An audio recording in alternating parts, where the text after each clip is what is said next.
Assalamualaikum warahmatullahi wabarakatuh. Anak-anakku sekalian, mari kita mempelajari tentang sel. Tahukah kalian apa itu sel?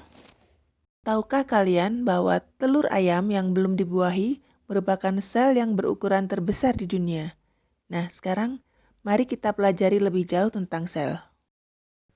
Sel berasal dari kata sella yang artinya ruangan kecil. Sel pertama kali ditemukan oleh seorang ilmuwan Inggris bernama Robert Hooke yang mengamati sel gabus dari dinding sel tumbuhan yang sudah mati dengan menggunakan mikroskop sederhana. Ia melihat adanya ruangan-ruangan kecil yang kosong yang kemudian menamakannya dengan bahasa Latin yaitu selula. Penemuan tentang sel berkembang ketika Anthony van Leeuwenhoek menjadi orang yang pertama kali melihat sel hidup dari alga, spirogyra, dan bakteri dengan menggunakan mikroskop pada tahun 1674. Sejak saat itu, para ilmuwan di seluruh dunia berlomba-lomba untuk melakukan percobaan tentang sel. Struktur dan fungsi sel. Sel merupakan unit struktural dan fungsional terkecil yang menyusun tubuh makhluk hidup. Seluruh tubuh organisme berasal dari satu sel. Nah, katakan saja bakteri. Bakteri berasal dari hasil pembelahan bakteri induknya, yang juga satu sel. Sedangkan hewan, tumbuhan, dan manusia juga berasal dari zigot yang uniseluler atau satu sel saja. Organisme itu ada yang uniseluler, ada yang multiseluler. Yang uniseluler atau bersel satu contohnya bakteri, protozoa, jenis-jenis alga tertentu, dan lain-lain. Sedangkan organisme multisel contohnya tumbuhan, jamur, hewan, dan manusia. Terdapat dua tipe sel, yaitu sel prokariotik dan sel eukariotik. Sel prokariotik adalah sel-sel yang belum memiliki membran inti. Contoh pada Archaebacteria dan Eubacteria. Sedangkan sel eukariotik adalah sel-sel yang memiliki membran inti. Contohnya sel-sel protista, jamur, plantae, dan animalia. Nah, sekarang mari kita amati gambar sel hewan dan sel tumbuhan berikut. Ada beberapa perbedaan pada kedua sel ini. Misalnya pada ada tidaknya dinding sel, vakuola, sentriol, dan perbedaan-perbedaan lain. Sel tumbuhan dilindungi oleh dinding sel yang kuat dari bahan selulosa dan dapat mengalami penebalan. Sedangkan sel hewan hanya dilindungi oleh membran sel. Ini yang menyebabkan tumbuhan menjadi kaku, tidak seperti pada hewan dan manusia. Sel hewan memiliki lisosom yang tidak dimiliki oleh sel tumbuhan. Sedangkan sentrosom dan sentriol hanya dimiliki oleh sel hewan saja, sedangkan pada sel tumbuhan tidak ada kecuali pada tumbuhan tingkat rendah. Sel tumbuhan memiliki plastida yang di dalamnya terdapat pigmen untuk fotosintesis, sedangkan pada sel hewan ini tidak ada. Mikrotubulus hanya dimiliki oleh sel hewan. Sedangkan vakuola besar pada tumbuhan hanya dimiliki oleh tumbuhan saja, sedangkan pada hewan tidak, kecuali pada protozoa. Protozoa ini adalah protista yang menyerupai hewan. Ia memiliki dua macam vakuola, yaitu vakuola makanan dan vakuola berdenyut atau vakuola kontraktil. Retikulum endoplasma, nukleus ini dimiliki oleh kedua macam sel tadi. Nah, berikut ini adalah tabel perbedaan antara sel tumbuhan dan sel hewan. Dari keterangan ini, apa sudah bisa difahami? Jika masih belum, silahkan diulangi lagi sampai kalian bisa memahami semuanya.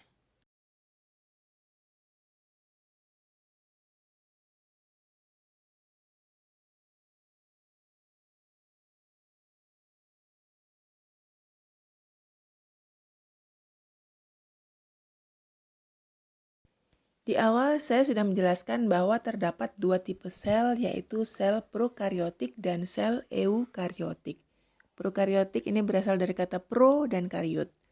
Pro artinya sebelum, kariot artinya inti. Jadi ini bisa dikatakan sebagai sel-sel yang belum memiliki inti sejati. Sedangkan eukariotik berasal dari kata eu dan kariot. Eu ini artinya sejati dan kariot inti. Berarti ini adalah sel-sel sejati. Dia sudah punya inti yang memiliki membran. Perbedaan sel prokariotik dan sel eukariotik adalah bahwa sel prokariotik merupakan sel yang sangat sederhana dan tidak memiliki banyak organel dalam sitoplasmanya. Sedangkan sel eukariotik umumnya sudah memiliki banyak organel dan bersifat lebih kompleks. Coba perhatikan kedua gambar sel ini. Ada banyak perbedaan di situ ya.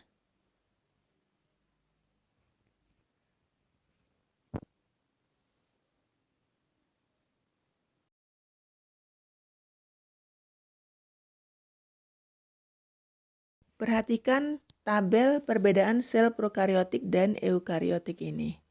Sel prokariotik tidak memiliki membran inti dan intinya disebut nukleoid. Sedangkan sel eukariotik ini sudah memiliki membran inti dan intinya disebut nukleus. Sel prokariotik biasanya dilindungi oleh kapsul lendir, sedangkan pada sel hewan dan sel tumbuhan tidak ada. Organel retikulum endoplasma, badan Golgi, mitokondria, lisosom, dan sentriol hanya terdapat pada sel eukariotik dan tidak ada pada sel prokariotik. Ribosom ada pada kedua sel.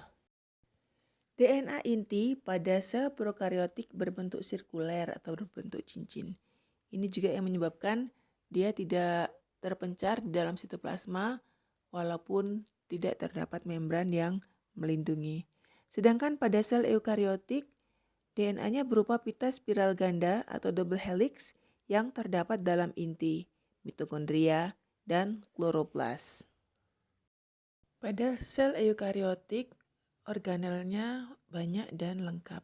Bagaimana dengan prokariotik? Nah, jika pada sel eukariotik ada mitokondria yang berfungsi untuk menghasilkan energi, maka pada sel prokariotik mitokondria ini tidak ada. Tetapi fungsi dari mitokondria akan digantikan oleh mesosom. Begitu juga untuk sel prokariotik yang bersifat autotrof. Nah, karena dia tidak mempunyai plastida, maka fotosintesis dilakukan oleh klorofil. Jadi tidak ada kloroplas pada sel prokariotik seperti pada sel eukariotik. Struktur sel. Bagian sel yang utama ada 3, yaitu inti sel, sitoplasma, dan membran sel. Inti sel bertugas dalam regulasi sel atau mengatur seluruh kegiatan yang terjadi di dalam sel dan membawa materi genetik atau DNA yang bertanggung jawab untuk sintesis protein.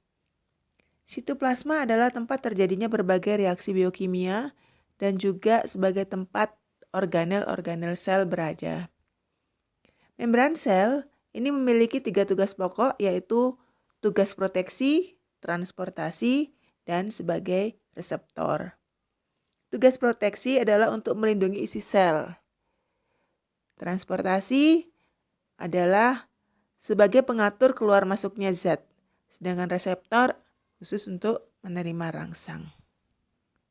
Pada sel eukariotik, sitoplasma yang terdapat dalam membran sel ini berisi cairan dan organel-organel.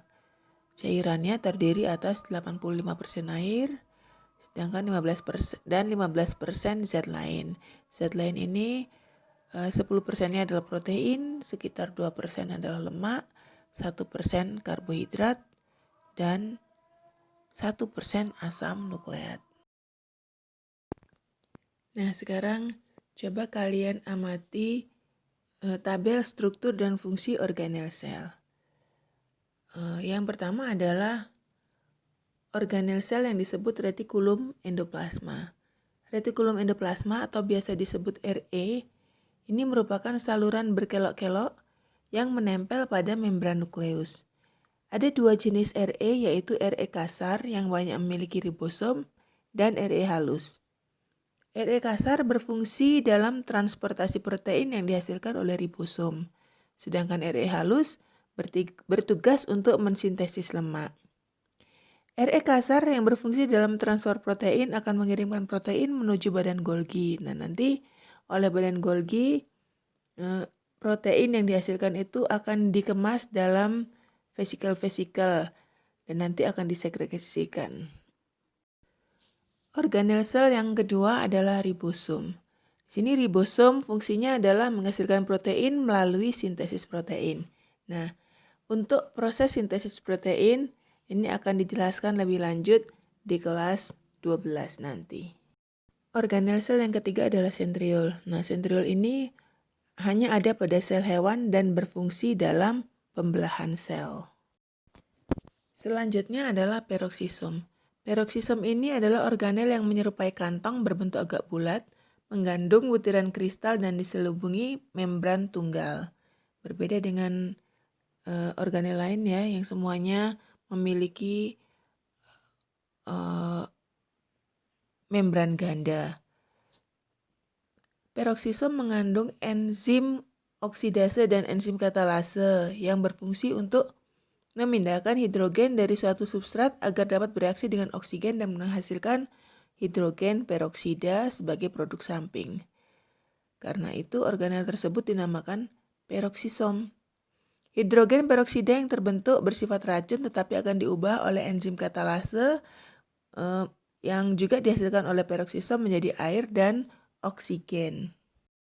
Organel yang kelima adalah lisosom. Ini hanya pada sel hewan. Fungsinya untuk pencernaan intrasel.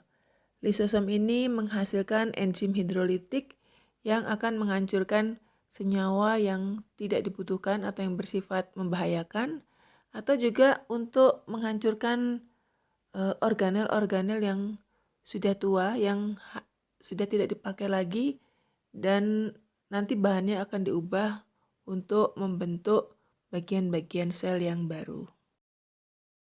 Organel selanjutnya adalah mikrotubulus. Nah, mikrotubulus ini berfungsi dalam pergerakan sel. Jadi, walaupun namanya diam, sebenarnya sel juga melakukan pergerakan walaupun hanya sedikit. Organel yang ketujuh adalah mikrofilamen. Ini merupakan filamen aktin. Dia berfungsi dalam menyetabilkan bentuk sel dan berfungsi juga sebagai sitoskeleton. Selanjutnya adalah badan Golgi. Badan Golgi ini berfungsi dalam sekresi. Dia menerima protein dari RE kasar dan mengemasnya dalam vesikel-vesikel atau kantong-kantong untuk disekresikan. Nah, sekret ini bisa berupa hormon, bisa berupa enzim, mungkin juga pigmen seperti hemoglobin dan sebagainya. Kemudian ada mitokondria. Nah, mitokondria ini juga biasa disebut sebagai pabrik energi atau powerhouse yang menghasilkan energi dalam proses respirasi sel. Nah, untuk respirasi sel ini juga nanti akan kita pelajari di kelas 12. Yang ke-10 adalah nukleus. Tadi saya sudah menjelaskan bahwa yang ada di dalam membran sel ini disebut dengan organel. Nah, nukleus juga termasuk dalam organel.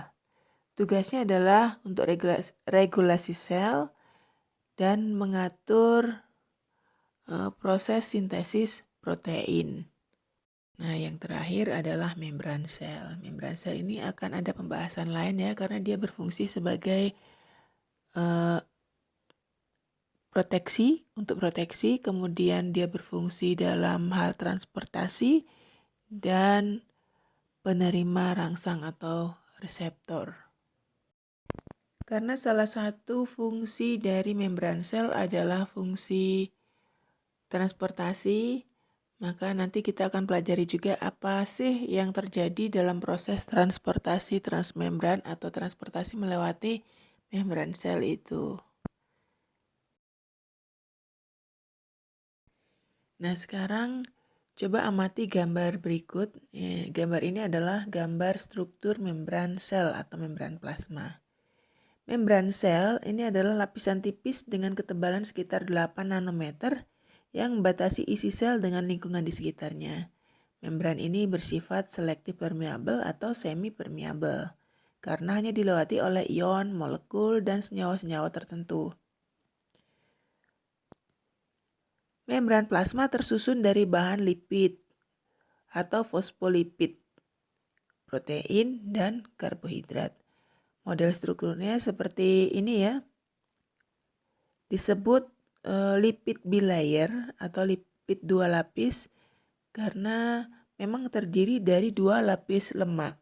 Komponen penyusun satu unit fosfolipid adalah sebagai berikut, yaitu fosfat di bagian kepala atau pada permukaan membran yang bersifat hidrofilik atau suka air.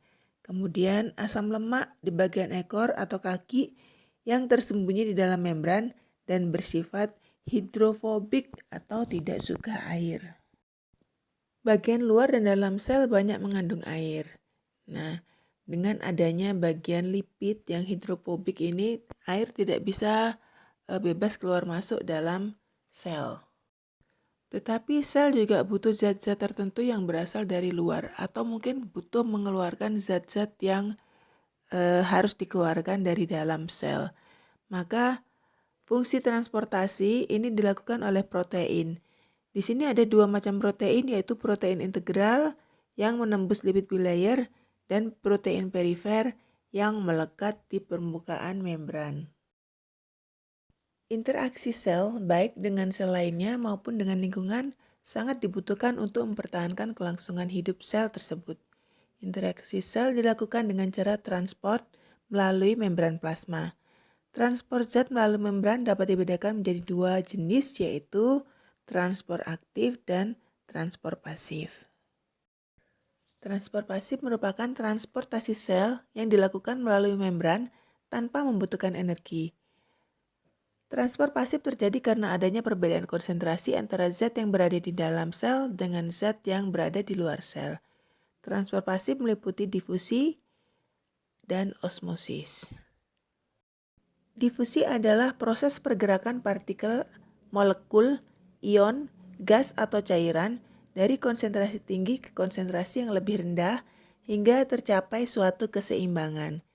Difusi dilakukan oleh sel hidup, contohnya adalah pada peristiwa masuknya oksigen atau O2 dan keluarnya karbon dioksida pada respirasi sel. Contoh peristiwa difusi adalah ketika kita membuka botol minyak wangi atau parfum, maka molekul gas parfum akan segera menyebar dalam ruangan dan masuk ke dalam sel-sel sensor pada hidung, sehingga kita akan mencium aromanya. Yang kedua adalah osmosis. Osmosis ini adalah proses bergeraknya molekul pelarut atau air dari larutan dengan konsentrasi rendah atau hipotonik ke larutan dengan konsentrasi yang lebih tinggi atau hipertonik melalui selaput selektif permeabel.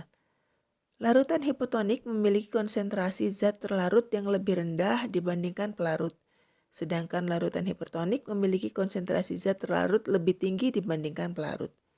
Larutan isotonik memiliki konsentrasi zat terlarut yang sama.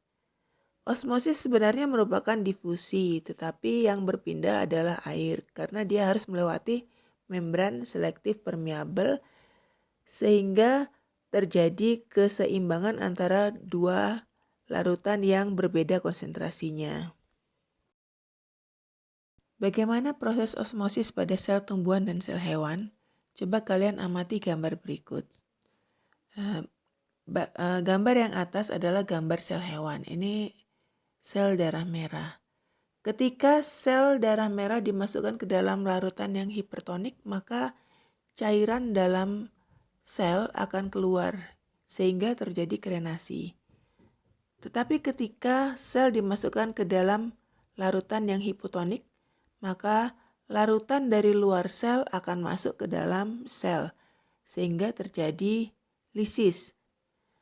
Tetapi ketika sel dimasukkan ke dalam larutan yang isotonis, jadi konsentrasinya sama dengan larutan di dalam sel, maka tidak terjadi perpindahan zat.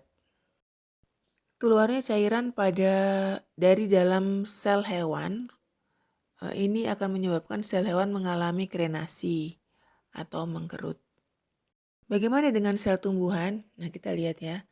Jika sel tumbuhan dimasukkan ke dalam larutan yang hipertonis, maka cairan di dalam sel pun akan keluar.